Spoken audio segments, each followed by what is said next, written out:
आप में से कितने लोग हैं जो बहुत एक्साइटेड हैं आज के सेशन को लेकर के? तो अब मैं जैसे ही आपको नाम बताऊंगा उनका, जो हमारे आज के गेस्ट हैं, तो आपका जो एक्साइटमेंट लेवल है वो और बढ़ जाएगा।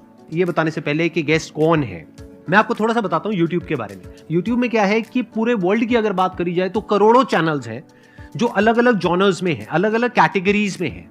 उसमें से दो बड़ी कैटेगरीज हैं, मोटिवेशन और एजुकेशन। पूरे वर्ल्ड में जो वर्ल्ड का नंबर 1 मोटिवेशन चैनल है वो मेरा है, और जो वर्ल्ड का नंबर 1 एजुकेशन चैनल है किसी इंडिपेंडेंट क्रिएटर का, वो उनका है, जो कि हमारे गेस्ट हैं। उनके 17 मिलियन से ज्यादा सब्सक्राइबर्स हैं। Please give an energetic and warm welcome to the one and only Khan sir.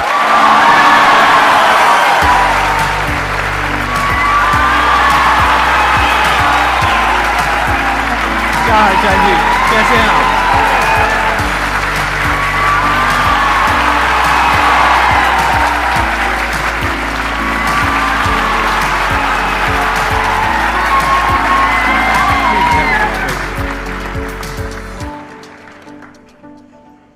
इससे पहले कि ऑडियंस आपसे कुछ पूछे या इंटरेक्ट करे, मेरे माइंड में एक क्वेश्चन है आपके लिए जी। जो बच्चे हैं वो आपके इतने दीवाने क्यों हैं, इतने पागल क्यों हैं आपके पीछे? मतलब मेरे कमेंट सेक्शन में भरा पड़ा था, खान सर कब आएंगे, खान सर कब आएंगे। मतलब ऐसा क्या जादू कर दिया आपने बच्चों के ऊपर? ये सवाल हम आपसे भी पूछते हैं, हमारे पे भी इतना कमेंट आया, इतना मेरे तो ऑफिस में लोग चले आए कि सर कब जा रहे हैं। अच्छा। क्योंकि हम लोग का तो एग्जैक्ट है वही पढ़ाना है। हाँ। तो देखिए, हम लोग का मेन है कि बच्चों को जो जरूरत रहती है कि अगर लड़का पढ़ने आया रहा ना, उसके मन में कोई डाउट ना रह जाए। हम उसको कहते हैं कि हम तुम्हें पढ़ा रहे हैं, दम है तो भूल के दिखाओ, याद करके नहीं।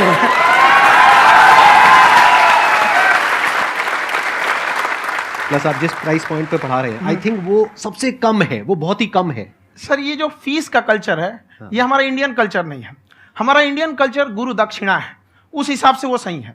ऑक्सीजन जैसे जिंदगी के लिए जरूरी है, वैसे एजुकेशन जरूरी है। कोई ये नहीं कह सकता है कि पैसे की वजह से वो खान सर के यहां से लौट गया। क्या बात है।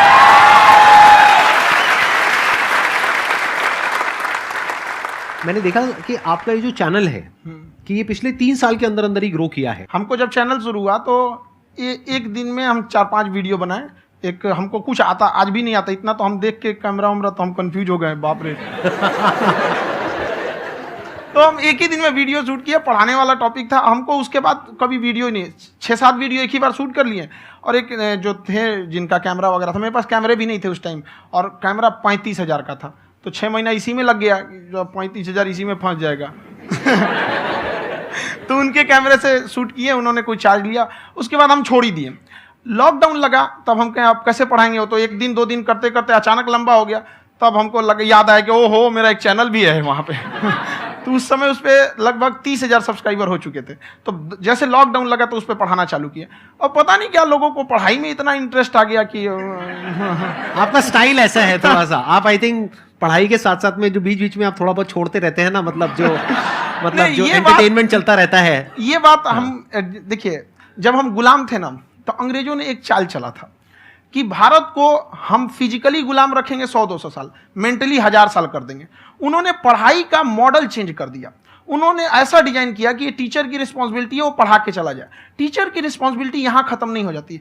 पढ़ाना तो कोई भी पढ़ा सकता है, टीचर की इससे बड़ी रिस्पॉन्सिबिलिटी होती है उसे समझाना। वो समझा कि नहीं समझा।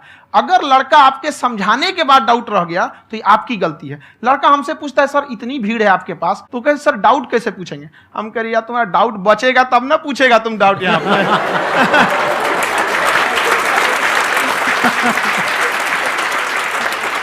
कॉन्फिडेंस नेक्स्ट लेवल है आंसर का, मानना पड़ेगा। और शायद यही वजह है इनकी जो ग्रोथ है उसका। किसी ने शायद सपने में भी नहीं सोचा होगा कि पिछले 2 साल के अंदर अंदर जो आपके चैनल की ग्रोथ हुई है, जैसे आप खुद ही बता रहे हैं कि लॉकडाउन के टाइम पे आपके 30,000 के करीब सब्सक्राइबर्स थे, आज की डेट में 17 मिलियन है। और मेरा एक क्वेश्चन और है, इससे पहले कि ऑडियंस में से आपसे कोई क्वेश्चन पूछे, कि कई बार आप ऐसे भी टॉपिक्स टच करते हैं जो थोड़े से कंट्रोवर्शियल हैं या थोड़े से सेंसिटिव हैं, जिसके ऊपर बात करने की हिम्मत आई थिंक बहुत ही कम लोगों में है। तो आपको कभी ये नहीं लगता है कि कहीं ज्यादा तो नहीं हो रहा है, इसको थोड़ा रोक देते हैं, थोड़ा कम कर देते हैं? क्योंकि कोई लाइन ही नहीं है वैसे तो बोलने को, तो आप कुछ भी बोल दो, कितना भी बोल दो। हुई है कंट्रोवर्सी बहुत बार। एक्चुअली बचपन से हमको फौज में जाना था, और फौज वालों के लिए ये सब मायने नहीं रखता। उसको करना है मतलब करना है, तुम सामने कुछ भी रहो, डजंट मैटर।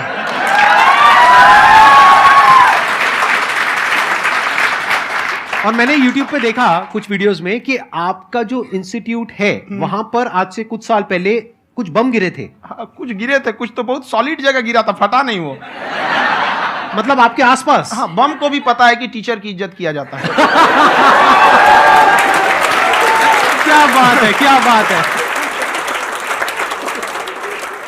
मैं समझ पा रहा हूं कि ये आपके अंदर जो एटीट्यूड है ये कहां से आ रहा है, क्योंकि आप बचपन से ही फौज में जाना चाहते थे, तो आप जंग के मैदान में ही खड़े हैं एक तरीके से। बस फर्क ये है कि आपके हाथ में कलम है, हथियार ना हो करके। हथियार से एक आदमी की जान जा सकती है, हाँ। कलम से बहुत ताकत होता है। शिक्षा एक ऐसा हथियार है ना, हर कुरीतियों से लड़ सकता है, हर तरह की समस्याओं से। और ये एक ऐसा हथियार है, मेटल डिटेक्टर में भी नहीं पकड़ाता है।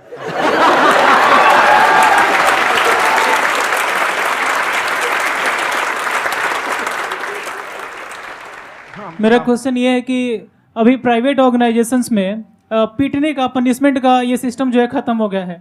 हम आपके वीडियो में देखे हैं सर कि आप एक बड़ा सा रोल रखे रहते हैं, पुलिस वाला लाठी है वो, पुलिस वाला लाठी है, और स्टेज पे बुला के बच्चों को उसी से धुनाई शुरू कर देते हैं मस्त एकदम से, है ना। तो सर मतलब कि बच्चे मतलब कि डरते नहीं है आपसे, और इस तरीके से कैसे कनेक्टेड हैं आपसे, है ना। और एक और क्वेश्चन सर, यूपीएससी का जो आप अपना बैच स्टार्ट करने वाले हैं, ठीक है, उसके बारे में बताइए सर, क्योंकि मुझे मतलब उस चीज को करना है सर, ठीक है। और संदीप सर को देख लिए, मेरा तो वैसे ही हो जाना है।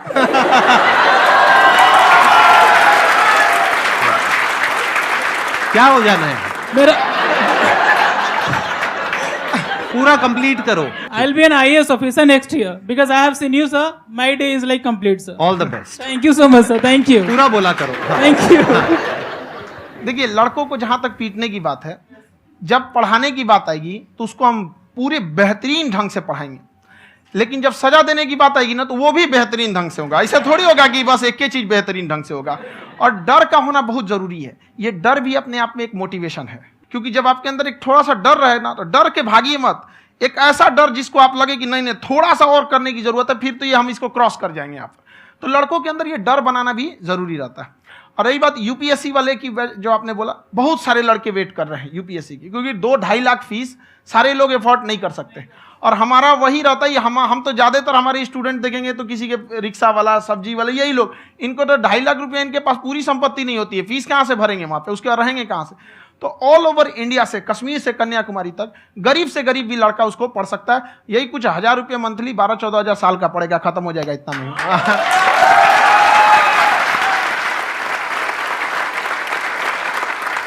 ये जो डंडे वाली बात इन्होंने कही, ये सच है? मतलब आप सच में एक डंडा रखते हो? पुलिस का ही है वो। और मारते हो? हाँ, कि मतलब अगर कोई लड़की छेड़ता है या ऐसा कोई भी उल्टा पुल्टा काम पढ़ाई करता लिखाई है, कुछ भी गलती करेंगे तो पिटाएंगे वो। यहाँ पे कैमरे पे ऑन कैमरा जैसा भी रहे, कुछ भी पिटाना तो उनको फिक्स है। एक तो कोई मतलब विधायक जी थे, उनके लड़का को पीट दिए, तो चला दल बल लेके अपना वहां पे। उसने घर पे नहीं बताया था कि सर ने पीटा है, बस बोल दिया कोचिंग में पीटा है। बाद में पता चला हम पीटे हैं, तो उसके पिताजी मेरे सामने और पीटे।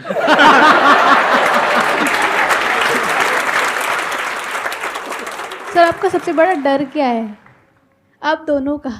फौजी को डरे नहीं लगता है। बाकी अब सर से पूछिए। आज के सेशन से पहले कोई डर नहीं था, लेकिन अब मुझे इनकी डंडे वाली कहानियां सुन करके डर लग रहा है कि कहीं मैंने गलती से कुछ बोल दिया और इन्होंने कहीं पीछे कुछ रखा हुआ है, और यही आ करके अगर इन्होंने मेरी पिटाई कर दी तो बहुत बुरा हो जाएगा। तो इसलिए हमको थोड़ा डर लग रहा है।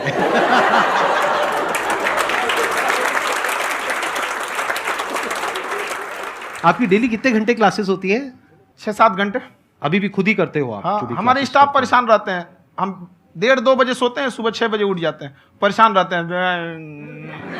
अरे इतना क्यों करते हो, है ना? कभी तो उनको भी साथ साथ लगना पड़ता है ना? उनको साथ साथ लगना पड़ता है। हम जग गए तो कोई सोया थोड़ी रहेगा, परेशान रहते। दिन में सोते ही नहीं है बेचारा, कहीं कहीं जाके सोते रहता है। तो हम सीट बांध दिए कि भाई तुम इस समय सो जाना, तुम इधर सो जाना। आपकी शादी हो गई है? नहीं हुई अभी? मेरी खुशहाली देख के आप आइडिया लगा सकते हैं।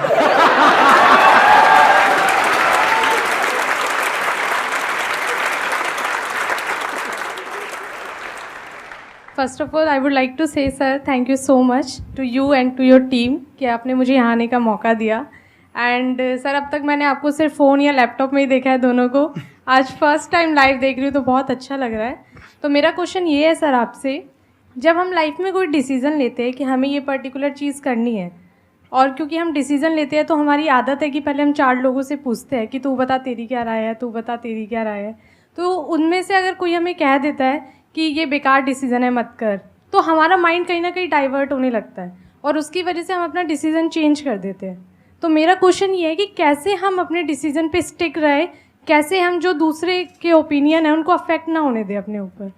दूसरे से सलाह लेने से पहले एक बार खुद उस पर रिसर्च कर लेना चाहिए, ताकि आप सामने वाला क्या सलाह दे रहा है आपको समझ में आना चाहिए। यहाँ पर ऐसा नहीं है कि कई बार ऐसे होते हैं कि दूसरे वाले को एक्सपीरियंस होता है, तो अगर आपको पहले से आइडिया है, उसके बारे में आप बेहतरीन ढंग से रिसर्च किए हैं कि क्या इसमें प्लस पॉइंट है क्या निगेटिव है, उसके बाद आप किसी से सलाह लेने जाइए। ये नहीं कि मन में आया सीधा बताओ, गड़बड़ा जाएगा। तो वहाँ पे पहले आपको R&D करना पड़ता है, समझ में आया कि नहीं। और जिंदगी हो या गाड़ी, जीतेगा वही जो टाइम पे गियर चेंज कर रहा है। तो डिसीजन चेंज करना बहुत ज़्यादा गलत नहीं है। इन्होंने बहुत अच्छी बात कही है और मैं इसी बात में थोड़ा सा और ऐड ऑन करूंगा कि ये जो आपने कहा ना कि अपने डिसीजन पे स्टिक कैसे रहें, ये कोई अच्छी क्वालिटी नहीं है, क्योंकि टाइम टू टाइम आपको अपने डिसीजंस को चेंज करना होता है। जैसे आपने 4 लोगों से डिस्कस किया, कोई इंसान कुछ पॉजिटिव बोल रहा है, कोई नेगेटिव बोल रहा है, उससे फर्क नहीं पड़ना चाहिए। डिपेंड ये करता है कि वो जो बोल रहा है उसका बेसिस क्या है। क्या वो किसी नॉलेज या एक्सपीरियंस के बेस पे बोल रहा है या ऐसे ही कुछ भी बोल रहा है? ऐसे ही बोल रहा है तो फिर उसकी बात पे ध्यान क्यों दे रहे हो? अगर किसी नॉलेज या एक्सपीरियंस के बेस पे बोल रहा है, फिर चाहे वो पॉजिटिव बोल रहा है चाहे नेगेटिव बोल रहा है, दोनों ही मायने रखता है। उसके बाद में रिसर्च करनी है और फिर रिसर्च करने के बाद में फाइनल डिसीजन अपना खुद का होना चाहिए। अब वो डिसीजन उससे अलग भी हो सकता है जो आपने पहले लिया था, और वो सेम भी हो सकता है। सर मेरा क्वेश्चन दोनों से है आपसे, how to deal procrastination and laziness. हमारा ब्रेन है ना, ये बहुत आलसी टाइप का, इसको आराम खोजना पसंद है। अब थोड़ा सा भी अब इसको आराम की ओर लेके चले गए ना तो फिर उधर ही रहेगा। आप सोचेंगे 10 मिनट आराम कर लेते हैं ना, तो 10 मिनट 2 घंटा बना देगा। उसको टॉर्चर कीजिए, चल 10 मिनट बाद में। उसको आप उस पर हावी में, वो कह रहा है कि हमको आराम चाहिए, आपको हाँ आराम मिलेगा, पहले काम फिर मिलेगा आराम। तो आप उसके हिसाब से मत चल। आपका मन कर रहा है थोड़ा सा देख लेते हैं, कोई नोटिफिकेशन आया, आप कोई काम कर रहे हैं, क्यों पहले काम कर लीजिए, बाद में देखिएगा ना नोटिफिकेशन। आप हावी मत होने दीजिए यहाँ पे। अगर आप 5 मिनट भी थोड़ा सा लूज पड़े ना, थोड़ा सा कमर सीधा कर लेते हैं, 2 घंटा बर्बाद कर दिया आपको। हावी मत होने दीजिएगा उसको अपने ऊपर। प्रोक्रेस्टिनेशन को तोड़ने का एक ही तरीका है, सबसे छोटे लेवल पे ले जा करके उस गोल को तोड़ दो। यानी वो गोल बहुत बड़ा है, उसको ब्रेक डाउन करो, उसके सबसे पहले स्टेप पे आ जाओ कि उसको अचीव करने का सबसे पहला स्टेप क्या है। जैसे गाड़ी चलाना सीखना है, उसका सबसे पहला स्टेप क्या है। अगर घर में कोई नहीं है सिखाने वाला या सिखाने वाली, तो बाहर जा करके जो गाड़ी का ड्राइविंग स्कूल है उधर जा करके पैसे दे दो। अब फंस गए ना तो फंसा दो अपने आप को। दिमाग ये लगाओ कि अपने आप को कैसे फंसाया जाए। जब हम फंस जाते हैं ना तो फिर हमको वो काम करना ही पड़ता है। Then there is no looking back. जब तक आप सोच रहे हो तब तक सोच रहे हो, उसको बोलते हैं पैरालिसिस ऑफ एनालिसिस, कि आप सोचते चले जा रहे हो अपने माइंड में, मैं ये करूंगा वो करूंगा वो करूंगा वो करूंगा, और प्रोक्रेस्टिनेट हो रहा है, वो चीज टलती चली जा रही है। तो उसको छोटे से छोटे लेवल पे ब्रेक डाउन करके उसको कर दो, दैट इज नंबर 1। और जैसे ही करना शुरू करते हो, कोशिश करो कि उसको जब तक कि आप सही से नहीं कर लेते हो उसको छोड़ना नहीं है, तो आपकी लेजीनेस भी खत्म हो जाएगी। कई लोगों को तो हमने देखा जो सप्ताह में कुछ भी नहीं करता, वो भी संडे को आराम कर रहा है।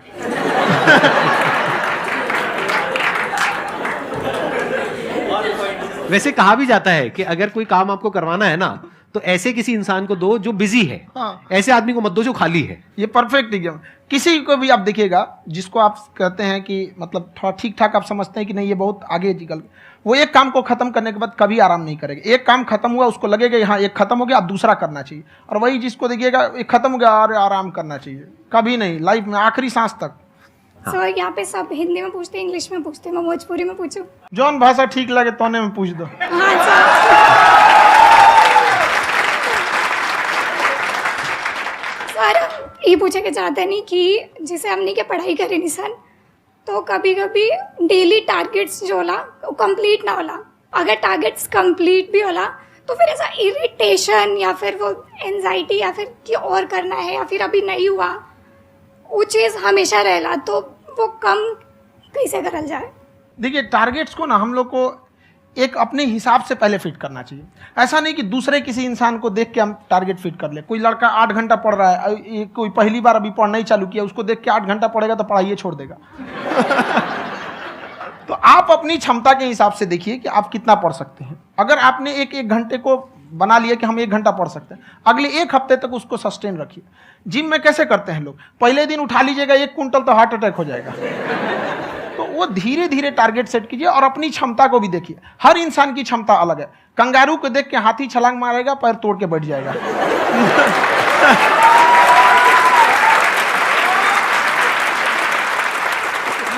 अब संदीप सर का मोटिवेशन देख के इसका मतलब क्या कि ट्रेन के आगे खड़ा हो जाएंगे, ढकेल देंगे तुमको। हालांकि ऐसा कर देते हैं, लेकिन ऐसा करिएगा लोग नहीं, क्षमता पता होना चाहिए।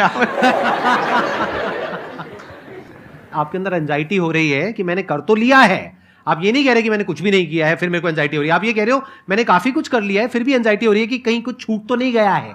तो बेसिकली आपको ये देखना है कि अगर आपके अंदर ये एंजाइटी हो रही है, that means you are a very good student, आप एक अच्छे स्टूडेंट हो। क्यों? क्योंकि बहुत सारे स्टूडेंट्स तो ऐसे हैं उनको पढ़ने के नाम से एंजाइटी होती है। तो आपको एंजाइटी हो रही है कि मैंने पढ़ लिया, दिन में मानो 8 घंटे का आपने टारगेट सेट किया और 6 घंटे पढ़ लिया, या मान लो 8 घंटे भी पढ़ लिया, फिर भी एंजाइटी हो रही है कि मैंने 10 घंटे नहीं पढ़ा। तो ये तो अच्छी क्वालिटी है ना, ये तो एक ब्रिलियंट स्टूडेंट की क्वालिटी है, क्योंकि एंजाइटी उसी को होती है जो केयर करता है, जिसको परवाह है, उसी की तो एंजाइटी होती है। जैसे माँ को अपने बच्चे की, जैसे एक माँ को अपने बच्चे को लेकर के एंजाइटी होती है। हंस लो मजाक उड़ा लो मेरा।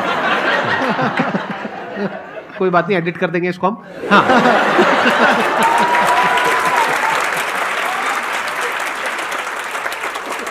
जैसे एक माँ है, उसको अपने बच्चे को लेकर के एंजाइटी होती है, थोड़ी सी भी तबीयत खराब हो जाए उसको एंजाइटी होती है, चाहे बच्चा ठीक भी है, डॉक्टर को नहीं होती है। क्यों? क्योंकि माँ को उस बच्चे से प्यार है। तो दैट मीन्स कि आप अपनी पढ़ाई को लेकर के सीरियस हो, इस वजह से आपके अंदर एंजाइटी हो रही है, विच इज नॉर्मल। जहां पर प्यार मोहब्बत होती है वहां पर थोड़ी बहुत एंजाइटी तो होती ही है ना। समझ रहे हो ना मैं क्या कहना चाह रहा हूं? आप लोग समझ रहे हो ना मैं कहां जा रहा हूं? जब वो किसी और से बात करती है तो एंजाइटी होती है ना।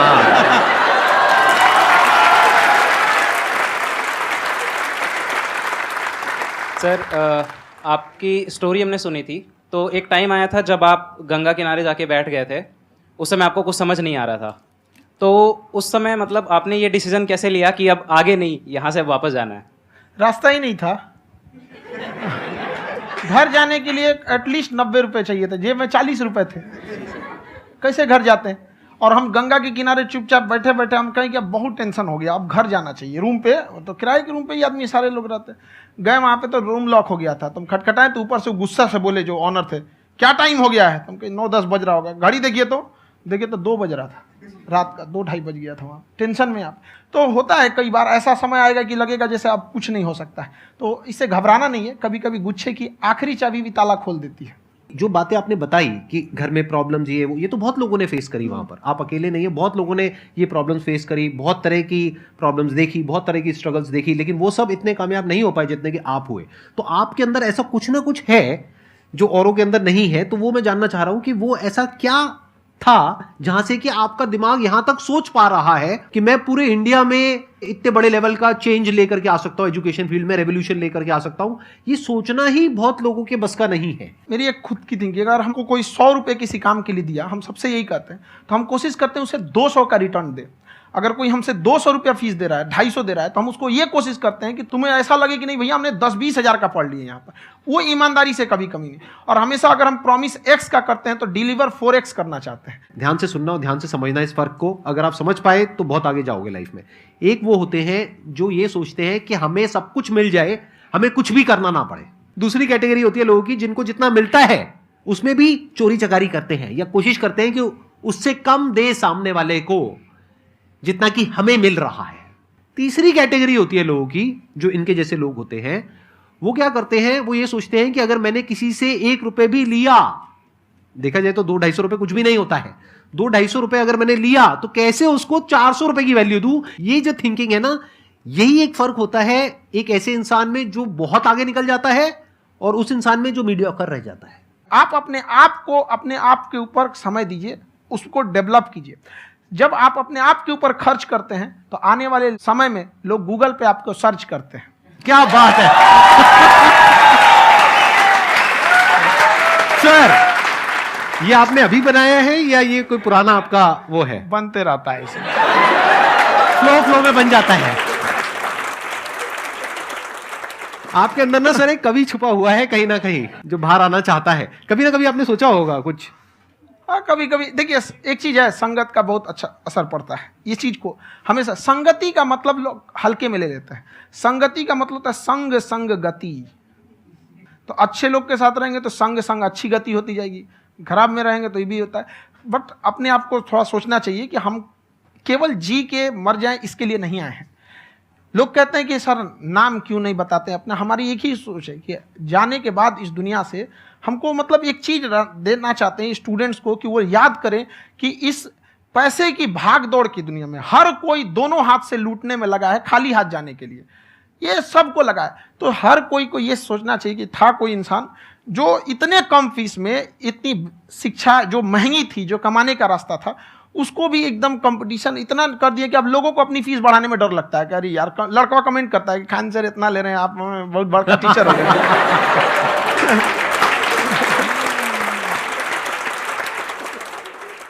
खान सर की एक क्लिप है, ये समय और समझदारी में बहुत फ़र्क होता है। अगर समय रहते समझदारी आ गई तो इंसान कामयाब हो गया, लेकिन अगर समय चला गया फिर समझदारी आई फिर तो बेकार है। तो सर मतलब कुछ आपको ऐसी चीज़ लाना चाहिए जो मतलब बच्चों जो तैयार हो रहे हैं उनको ये चीज़ें मतलब एंड टाइम पर दिखे। समझ रहे आप मेरी बात? नहीं समझ?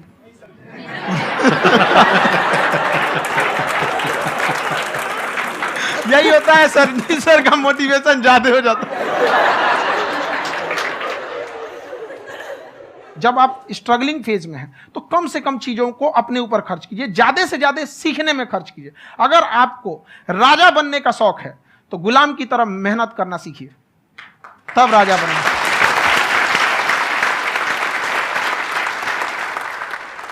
ये दुख, ये दर्द, ये सब तेरे अंदर है। तू अपने बनाए इस पिजड़े से बाहर निकल के देख, तू अपने आप में एक सिकंदर है।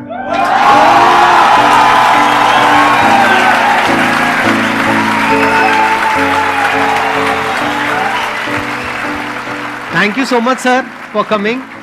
बहुत मजा आया मेरे को आपके साथ में इंटरेक्ट करके। आई एम श्योर आप लोगों को भी बहुत मजा आया होगा।